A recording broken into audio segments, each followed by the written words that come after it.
আসসালামু আলাইকুম। আমি আছি আমার নানুর বাড়িতে। আপনারা দেখতে পাচ্ছেন এখানে মোটামুটি কিছু গাছ আছে, আম গাছ। যদিও কেউ নাই হিসেবে আমার ফ্রন্ট ক্যামেরা দিয়ে ভিডিও করতে হচ্ছে, না হলে এখানে এখন মানুষের জীবনযাপন স্টাইল। এই যে সামনে পুকুর দেখা যাচ্ছে, যদিও এই পুকুরটা ব্যবহার করা হয় না।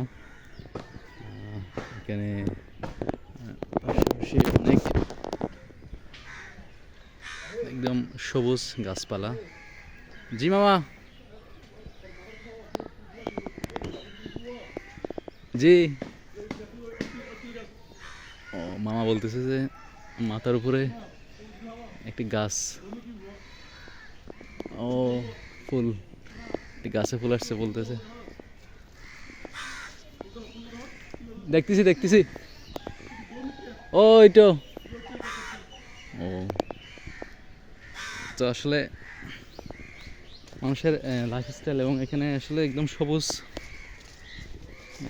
এটা আমাদের সবুজের মধ্যে থাকাটা তো অনেক উপকার, কিন্তু তাও গ্রামে যদি থাকা হয় তাহলে দেখা যাবে বিভিন্ন ধরনের ফ্যাসিলিটি থেকে বঞ্চিত হওয়া, যেমন কোর্স করা অথবা একটা পরিবেশ, শহরের যে একটা পরিবেশ, যেটা আমাদেরকে প্রত্যেক দিন চিন্তা করতে শেখায়। কারণ এখানের জীবনযাত্রা একরকম, আবার শহরের মানুষের লাইফস্টাইল অন্যরকম। এখন কোনটাকে আমরা প্রাধান্য দিব সেটা একটা বিষয়। এখানে থেকে অনেকে ভালো কিছু করতেছে, আবার অনেকে স্বাভাবিকভাবে মানসিক সাধারণ জীবনযাপন করতেছে। তারা আসলে এত কিছু চিন্তা করে না, তারা তারা কাজ করে ঘুমায় আবার উঠে, এরকম। এখন এখন বিষয়টা হচ্ছে গ্রামে থেকেও ভালো কিছু করা যায়, এরকম সুন্দর পরিবেশ, কিন্তু মোটিভেশন দেওয়া রাখাটা একটু কষ্ট। প্রত্যেকটা দিন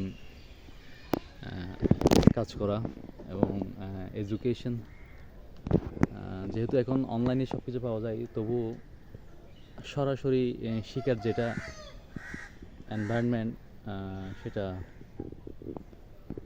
শহরে বেশি।